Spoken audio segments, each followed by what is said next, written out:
Hoje nós começamos uma série nova de mensagens. Você deve ter percebido aí que a capa do seu boletim já tem o título da nossa nova série de mensagens, e durante algum tempo nós vamos estar falando sobre os milagres de Jesus, o poder de Deus para transformar vidas. Quantos creem nessa palavra?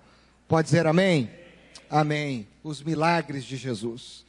Tenho sido incomodado, tenho lido os relatos dos milagres de Jesus, lido os evangelhos, lido pessoas falando sobre isso, e eu fico assim encantado de saber que eu tenho um Deus a quem eu sirvo, que pode fazer coisas maravilhosas, inexplicáveis.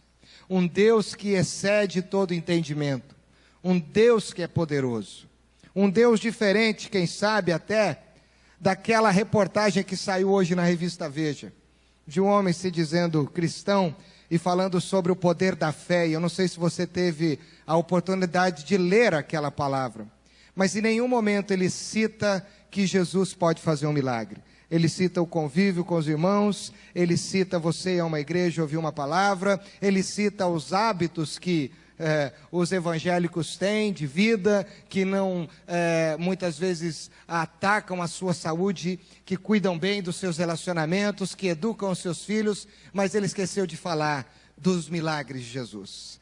Que Jesus pode intervir numa família e mudá-la de uma hora para outra. Que Jesus pode intervir numa história e curar aquela vida completamente de uma enfermidade gravíssima. Que Jesus pode intervir num casamento e restaurar aquele casamento. Que Jesus pode fazer o inexplicável.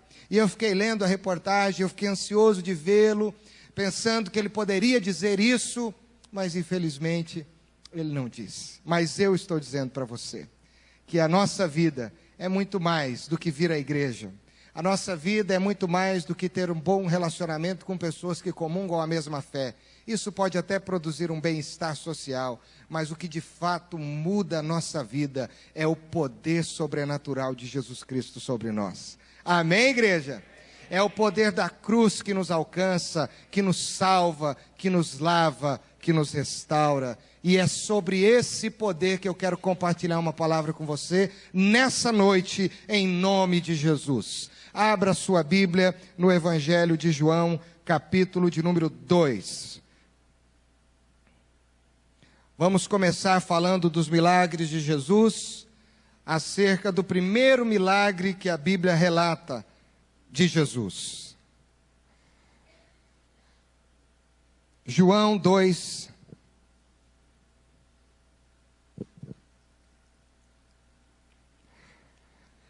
A partir do versículo 1 diz assim: 2 dias depois houve um casamento no povoado de Caná, na região da Galileia, e a mãe de Jesus estava ali. Jesus e os seus discípulos também tinham sido convidados para o casamento. Quando acabou o vinho, a mãe de Jesus lhe disse: o vinho acabou. Jesus respondeu: não é preciso que a senhora diga o que eu devo fazer. Ainda não chegou a minha hora. Então ela disse aos empregados: façam tudo o que ele mandar. Ali perto estavam 6 potes de pedra, em cada um cabiam entre 80 e 120 litros de água. Os judeus usavam a água que guardavam nesses potes nas suas cerimônias de purificação. E Jesus disse aos empregados: encham de água estes potes. E eles encheram até a boca. Em seguida, Jesus mandou: agora tirem um pouco da água destes potes e levem ao dirigente da festa. E eles levaram.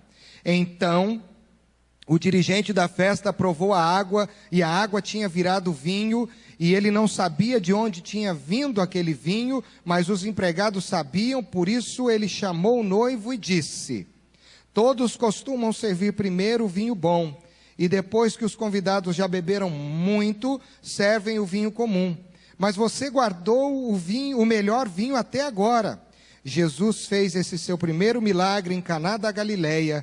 Assim ele revelou a sua natureza divina. Em umas outras traduções da Bíblia diz assim: assim ele revelou a sua glória. E os seus discípulos creram nele. Os milagres de Jesus, o poder de Deus para transformar vidas, para transformar as nossas vidas, para transformar a minha vida e transformar a sua vida. Hoje eu quero falar, e o tema da minha palavra com vocês nesta noite é Caná, o lugar da transformação e do milagre. Caná, o lugar da transformação e do milagre. João tem um propósito muito claro e ele é dos evangelhos que relata alguns milagres muito específicos de Jesus. Porque um dos grandes desafios de João ao escrever o seu evangelho é mostrar para os seus leitores o ministério messiânico de Jesus. Jesus veio para intervir na história humana e para promover o bem, para promover a paz. O Verbo se encarnou e ele vai revelar a sua glória como o Messias que nós aguardávamos. E alguns milagres são relatados aqui, tendo esse propósito. Os milagres de Jesus no evangelho de João tem esse propósito. Mas o que me chama muito a atenção, e hoje eu quero falar sobre família e especificamente sobre casamento, é que o primeiro milagre de Jesus acontece num ambiente familiar e num ambiente de casamento. E olhando para a palavra de Deus, eu ainda estou assim no clima, porque ontem eu estive no interior de São Paulo, ministrando no encontro de casais em uma das nossas IPIs lá. Tenho orado pelo nosso acampamento de casais que se aproxima, e eu tenho percebido e orado e lido na palavra que o casamento é uma instituição divina. Deus inventou esse negócio chamado casamento, e por ter sido inventado por Ele, não é um projeto falido, não é um projeto frustrado, é um projeto divino, onde Deus, assim como nós acabamos de ler no versículo 11 deste texto do capítulo 2 de João, quer revelar a sua glória. Deus escolheu as famílias para revelar a sua glória. Deus escolheu a minha família e a sua família para revelar a sua glória. Quando Deus cria todas as coisas e Ele prepara todo o ambiente da criação, Ele insere o homem, Ele propõe o casamento ao homem, criando Eva para que pudesse ser a sua companheira. E ali Deus revela a sua glória. Deus revela o seu poder. Deus revela a sua autoridade sobre todas as coisas. Como é maravilhoso entender esse projeto divino de Deus chamado família. E não é por acaso que a família já tem sido alvo há muitos anos das ciladas, dos ardis de Satanás. Não só na vida do marido, da esposa, mas na vida dos filhos. Quantos pais sofrem com seus filhos? Quantos irmãos se desentendem? Quantas pessoas hoje em dia dentro do seu lar, ao invés de terem um ambiente onde a glória de Deus se manifesta, tem um ambiente de guerra, um ambiente de atrito, de conflito, um ambiente difícil de conviver. Mas não é por causa das crises, não é por causa destas questões que o projeto de Deus se torna um projeto fracassado. O projeto de Deus é um projeto muito bem estruturado, porque Deus estabeleceu esse projeto para revelarmos a sua história. Agora, olha que interessante. Isso eu agradeci a Deus. Comentei com a Amabile ontem, até falei hoje um pouquinho com o pastor Wesley. Lá ontem, orando, ouvindo a palavra de Deus, Deus revelou algo muito interessante ao meu coração. Deus instituiu o primeiro casamento. O primeiro milagre de Jesus acontece num casamento. Mas você sabia também que o primeiro pecado da história humana acontece num casamento? Num ambiente familiar? Foi ali que o homem se alienou de Deus. Quando marido e esposa decidiram viver para si e não viverem mais para manifestarem a glória de Deus através da obediência. E por causa disso, eles desobedeceram a Deus. E por causa disso, Adão e Eva convidam para fazer parte da sua família e da sua história o pecado. Estavam ali e o pecado nasce dentro de um ambiente familiar. Naquele momento, o homem e a mulher quebram a aliança com o Criador e se separam de Deus. Agora, o Deus encarnado vem através do seu Filho. A história bíblica prepara tudo, prepara todos os ambientes, todas as promessas, tudo. Jesus se encarna, Jesus cresce, Jesus ora, Jesus se prepara, e ele não vai fazer o primeiro milagre dele na conferência cristã de Jerusalém. Ele não vai manifestar sua glória a priori num grande culto evangelístico da sua época. Jesus não faz isso num ambiente religioso. Jesus volta para o mesmo ambiente onde a aliança foi quebrada. Jesus vai para uma festa de casamento para revelar sua glória dentro do mesmo ambiente onde o homem convidou o pecado para ser inserido na sua história. E é interessante que o primeiro milagre de Jesus acontece no ambiente da família. Se foi na família que o pecado entrou, é na família que a graça entra. Porque o maior projeto evangelístico de Deus para todas as gerações, para todas as nações, independentemente da cultura, é a família. Deus quer revelar a sua glória através das nossas famílias. E eu estou achando vocês acanhados, eu gostaria que você pudesse dizer amém depois de uma palavra como essa. Deus quer revelar a sua glória através da nossa família. A família é um projeto divino. E quando eu olho para esse texto, eu aprendo algumas lições que eu quero compartilhar rapidamente com vocês. Em primeiro lugar, onde Jesus se faz presente, o milagre acontece. Versículos 1 e 2 deixam isso muito claro. Houve uma festa de casamento em Caná da Galileia, e Jesus tinha sido convidado. Jesus estava presente. E aonde Jesus está presente, o milagre acontece. Aonde Jesus está presente, as coisas podem mudar. Aonde Jesus se faz presente, a glória de Deus é revelada. O homem achou que Deus estava ausente, e ele se alienou de Deus e se escondeu. E foi através de uma presença viva de Jesus dentro do casamento. De novo agora, ele se revela como alguém que pode fazer o milagre. Só que tem uma coisa interessante. Jesus só pode fazer parte da nossa família a partir do mesmo princípio que ele fez parte neste casamento. Ele precisa ser convidado. Se a sua família tem passado por crises, se você tem visto gente passando por um monte de crises familiares, a pergunta que nós precisamos fazer é: quanto de Jesus nós temos nesta família? Quanto da presença de Jesus age com poder e graça sobre a vida desta família? Nós precisamos convidá-lo. O pai convida Jesus, a mãe convida Jesus, os filhos convidam a Jesus para fazerem parte da sua vida. E aonde Jesus está presente, o milagre acontece. E foi neste cenário da presença de Jesus que o milagre acontece. Agora é algo fabuloso que acontece aqui. E é a mesma coisa que nós precisamos fazer também. Jesus é convidado para um tempo de alegria. Ele foi convidado para celebrar.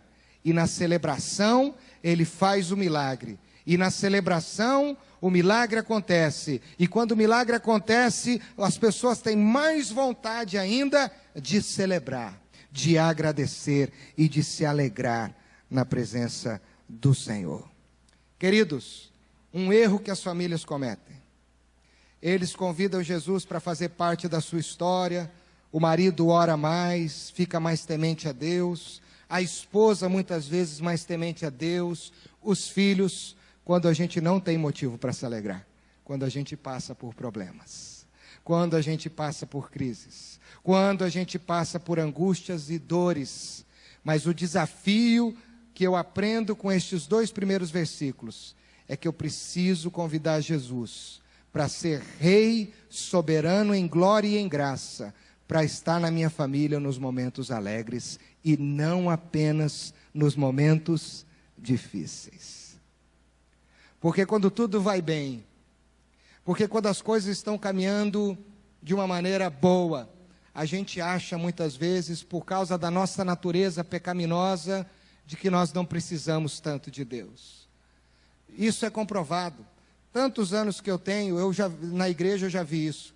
A gente tem uma fé num nível, mas quando a gente passa por uma crise, seja na área da saúde, seja na área financeira, seja na área familiar, a gente é convidado muitas vezes a ter uma espiritualidade mais acentuada, para ver, e não que isso esteja errado, de você buscar a Deus na crise, mas parece que a gente tem uma tendência de se relacionar com mais intimidade com Deus na hora da dificuldade, quando devia ser o contrário. Eu tenho que aprender a celebrar a Deus. Eu tenho que ter uma presença viva, genuína e uma intimidade boa, não porque eu quero algo, mas é só porque eu quero agradecer, é só porque eu quero louvar, é só porque eu quero adorar e glorificar ao Deus que me enche, que me preenche, que cuida de mim. O desafio da adoração é este: o adorador não adora o Pai por interesses, o adorador adora o Pai porque ele está cheio da presença do Pai. O adorador olha para o Pai, ele é iluminado, o seu rosto não é confundido, e ele glorifica e celebra a presença, ele não sente necessidade, porque a presença do Pai o preenche. É por isso que na glória nós não vamos ter necessidade alguma, nenhuma necessidade. Você não vai sentir fome, você não vai sentir frio, você não vai sentir medo, você não vai querer mais dinheiro, você não vai querer nem trocar de roupa, porque você vai estar tão pleno, e eu quero crer que você vai estar lá comigo, aleluia. Eu quero crer que nós vamos estar juntos lá, que você vai estar tão pleno da presença de Deus, que você não terá condições, espaço na tua alma para pensar nas suas necessidades. E a gente se esquece que a gente pode viver essa realidade. O Salmo 37 traz uma expressão maravilhosa que a gente passa despercebido, porque é gostoso olhar para o Salmo 37 para satisfazer as nossas necessidades. Confia no Senhor, preciso confiar. Entrega, vou entregar. Descansa, necessidade. Mas tem uma expressão que, na minha opinião, é a mais importante deste salmo. Ela diz assim: agrada-te do Senhor, e Ele satisfará os desejos do teu coração. Ou seja, esteja satisfeito com a presença do teu Deus, esteja pleno da presença do teu Deus, porque você não vai sentir que precisa de algo, porque Ele vai satisfazer os desejos do teu coração. É o pastor que cuida da ovelha, e a ovelha não tem medo, nada lhe faltará. É o pastor que diz: olha para os lírios do campo, olha para as aves do céu, eles não ficam preocupados, quanto mais a vocês que o Pai pensou. Vocês não precisam ficar ansiosos, o Pai já providenciou algo que pode planificá-los em graça. Só que muitas vezes, queridos, nós queremos ter uma relação de intimidade com Deus não para desfrutar disso. Nós queremos ter uma relação com Deus para desfrutar de um momento de crise, de ansiedade, de medo, para ficar clamando por socorro, quando eu poderia ter Jesus presente na minha família para celebrar, para adorar, para bendizê-lo, para glorificá-lo. Muitas vezes nós esquecemos de convidar Jesus para fazer parte das horas alegres e felizes da nossa família. Nós achamos que está indo tudo tão bem, que a gente nem precisa agradecer tanto. Ah, meus irmãos, lembre do que o apóstolo Paulo disse, que o reino de Deus é alegria. O reino de Deus é alegria, gozo e paz no Espírito Santo. Aleluia. Aleluia. Deus vem restaurar a alegria. Jesus está presente. É o próprio Deus santo e poderoso. E para mim o primeiro milagre nessa festa de casamento não é o fato de Jesus transformar a água em vinho. Isso é uma coisa que pode ser até uma heresia. Mas para mim o maior milagre, o melhor milagre, o primeiro milagre desse casamento é a presença do Deus encarnado que se fez homem e, sendo tão grande, tão importante, vai para uma festa insignificante de gente desconhecida, numa cidade pequena, e ali ele transita em graça, em poder, em autoridade, em amor, e celebra com o seu povo. É o Deus entre nós, aleluia. Esse é um milagre. Oh, glória a Deus. Comece a honrar mais Jesus na tua família, meu irmão, minha irmã, no seu casamento. Convide Jesus para os momentos alegres. Celebre a Jesus para os momentos alegres. Se você está bem, agradeça a Deus e glorifique mais e busque mais para ficar cada vez melhor. Não busque a Deus como um SAMU espiritual muitas vezes. Passou a necessidade, dá uma telefonada para o céu e diz: Gabriel, Manda o Deus aí fazer alguma coisa, que a coisa está feia aqui. Aí vem a ambulância do céu. Só Deus para ter misericórdia. Segunda lição importante, onde Jesus se faz presente, na crise, no problema, na adversidade, nós temos a quem recorrer o milagre. Se Jesus está na festa, eu tive um problema. Se Jesus está na festa, eu tive uma adversidade. Eu sei que eu posso ir até Ele e recorrer por ajuda, por socorro. O versículo 3 diz que Maria vai até Ele. E ela vai explanar para Ele que o problema estava ali. O vinho tinha acabado. Todo mundo fica falando desse texto, porque Maria levou uma bronca de Jesus e tudo mais. Mas Maria fez algo muito interessante. Maria reconheceu a autoridade de Jesus diante de uma crise. Ela reconheceu que Jesus tinha poder para resolver aquele problema. Ela não foi atrás do mestre Sala e diz: meu filho, aonde fica a próxima adega aqui? Tem que comprar mais vinho. Ô, meu amigo, aonde que está o reservatório? Acabaram esses vinhos daqui, para onde vai? Ela vai até Jesus. Meu amado irmão, minha amada irmã, quando você passar por um tempo difícil de adversidade, vá atrás daquele que pode fazer o milagre no seu problema e na sua adversidade. E este alguém é Jesus. Jesus estava presente.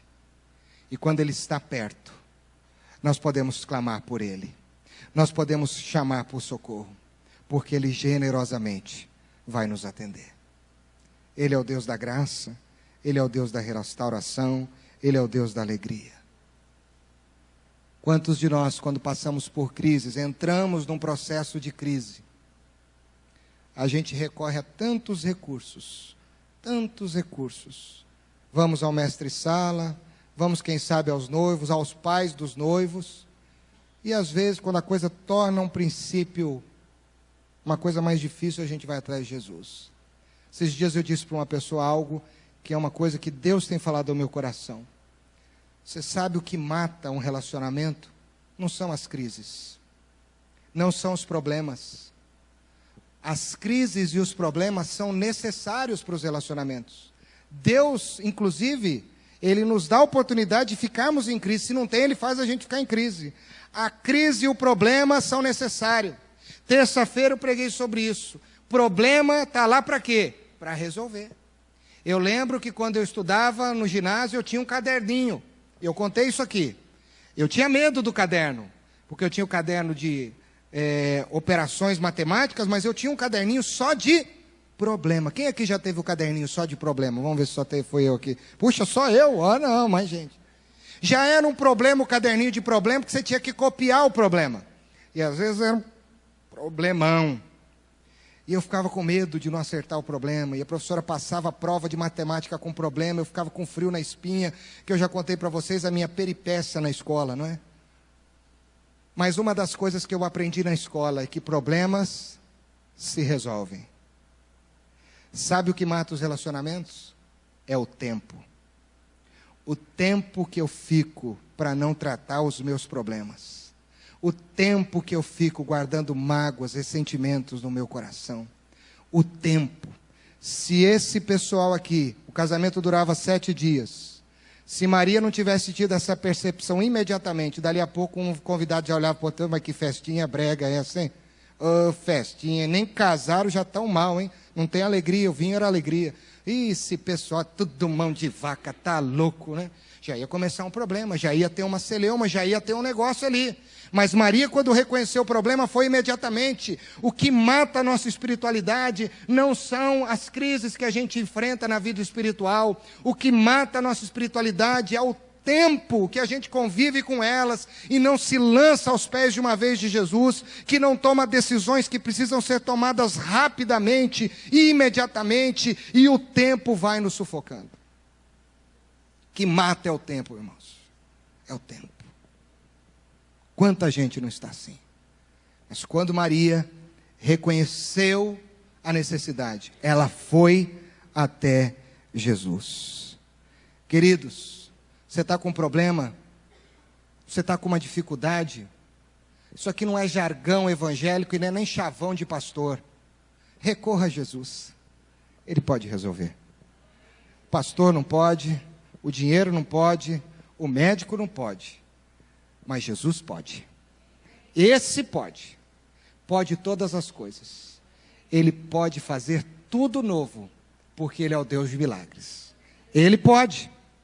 E eu preciso, na minha crise, ter a mesma atitude de Maria, reconhecer que Ele pode. Pode ser que Ele dê uma como Ele deu em Maria para nós. Aguenta aí, não é agora. Espera, busca mais, descansa. Pode ficar na tua aí, meu irmão, minha filha, meu amigo, meu irmão. Jesus pode dizer isso, mas eu vou revelar a minha glória. Terceira lição.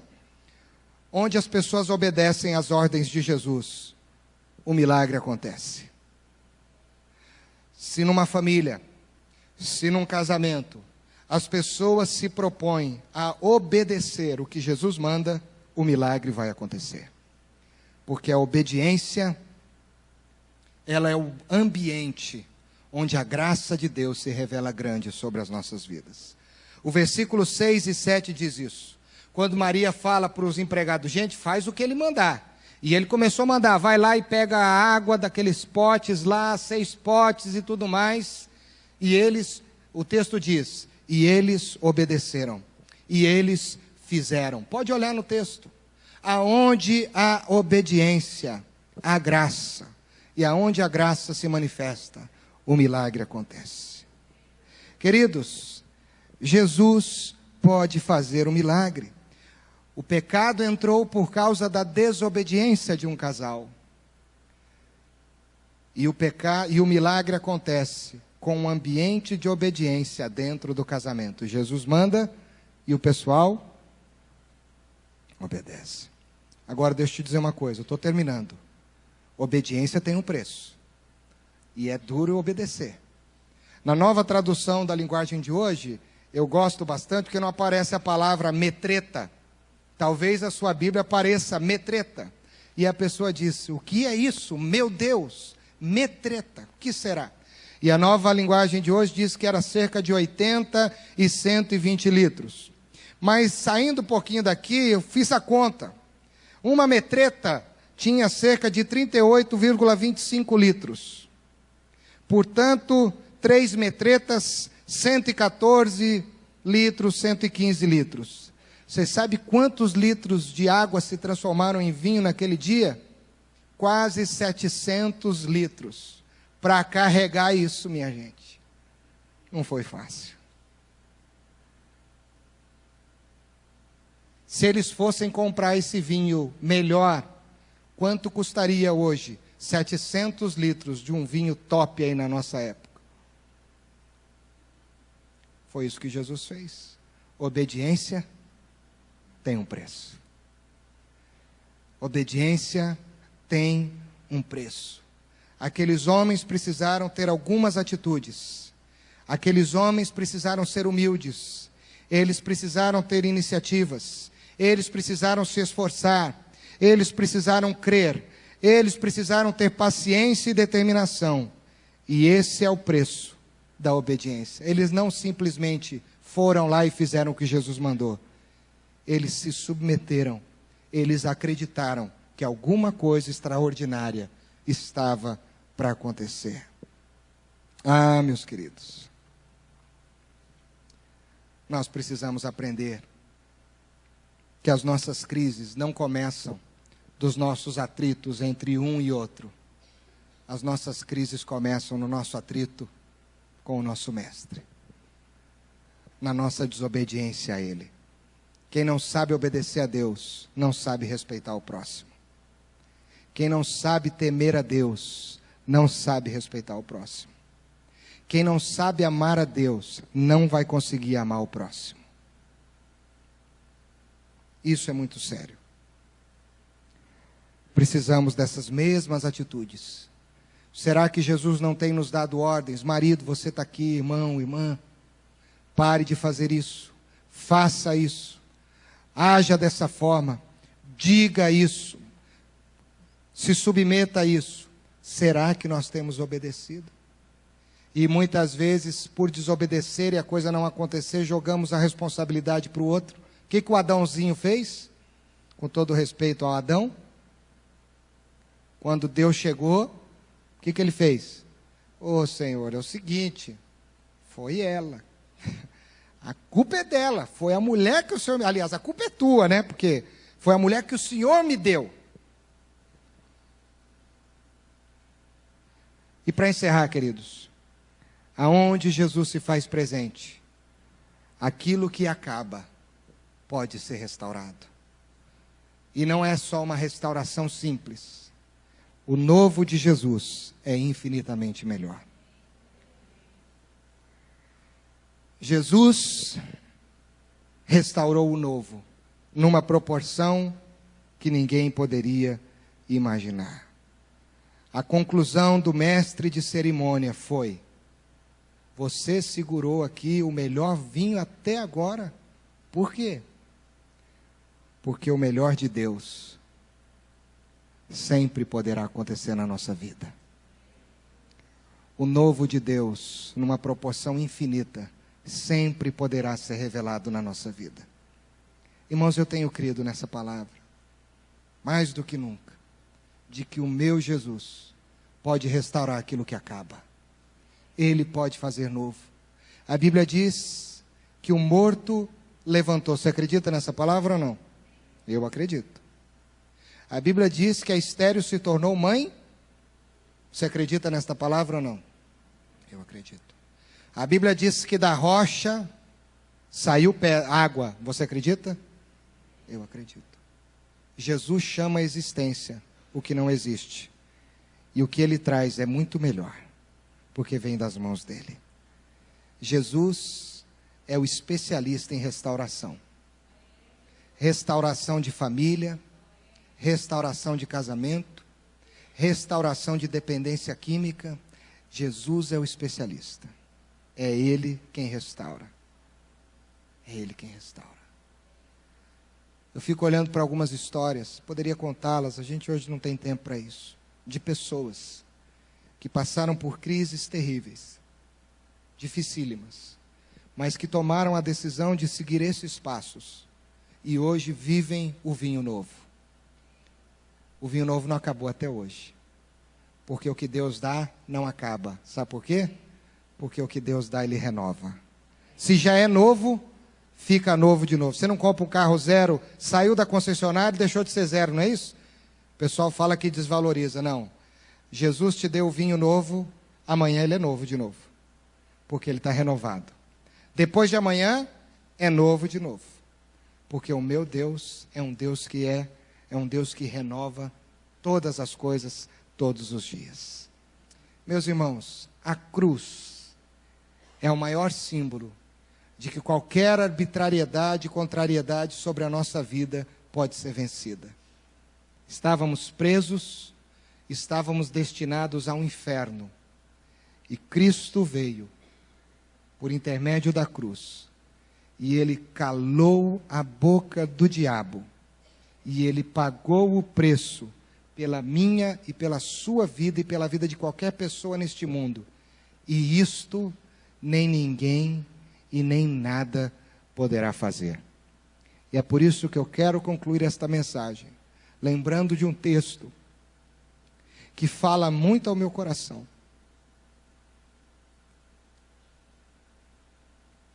Que geralmente eu leio esse texto em funerais. E no da minha mãe eu lembrei desse texto. Hoje, há poucos dias ainda da sua morte. Mas eu tenho experimentado essa realidade na minha vida. E se eu tiver uma crise com ela, eu quero experimentar essa realidade na minha vida. Se eu tiver uma crise com os meus filhos, eu quero experimentar essa realidade na minha vida. Romanos capítulo 8.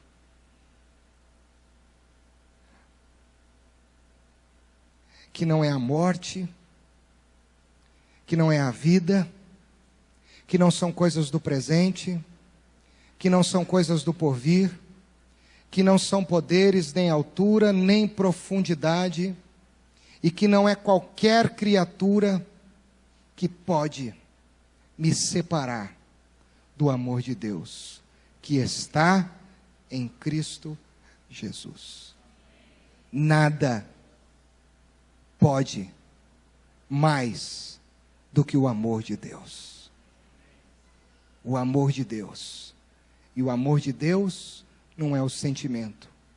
O amor de Deus é uma pessoa viva que age e que interage. Deus é uma presença. E se o amor é Deus, o amor é uma presença.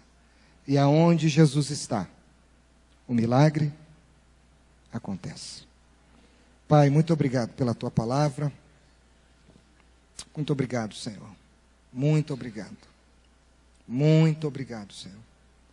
Porque a tua palavra é viva, a tua palavra é eficaz, a tua palavra é certa. Obrigado porque a tua palavra nos orienta. E assim como naquela festa de casamento, em Caná da Galileia, o milagre aconteceu. Eu quero orar, Pai, pelos casais, todos os casais da nossa igreja, que estão passando por crises, Senhor, por dificuldades. Que o Senhor se revele grande e soberano. Que a tua presença, Senhor, traga alegria. Que a tua presença traga restauração. Que a tua presença traga, Senhor, o vinho novo na vida deste marido, na vida desta esposa. Falo sobre isso também no ambiente familiar, nos relacionamentos entre filhos e pais, que talvez estejam truncados, Senhor. Traz o vinho novo, Senhor, nas relações familiares. Traz o vinho novo sobre esta igreja, Senhor. Que as pessoas possam perceber que é na casa, que é no lar, que é na família, que o Senhor quer revelar-te grande e soberano. E a começar na minha casa, Senhor, revela a tua glória. Diga isso, marido, revela a tua glória através da minha vida, Senhor. Revela a tua glória através do meu casamento. Talvez o teu vinho acabou, mas recorra a Jesus. Diga isso, esposa, revela a tua glória, Senhor. Revela a tua glória, Senhor. Diga isto, filho, revele a tua glória, Senhor. Revela, Pai, em nome de Jesus. Amém e amém.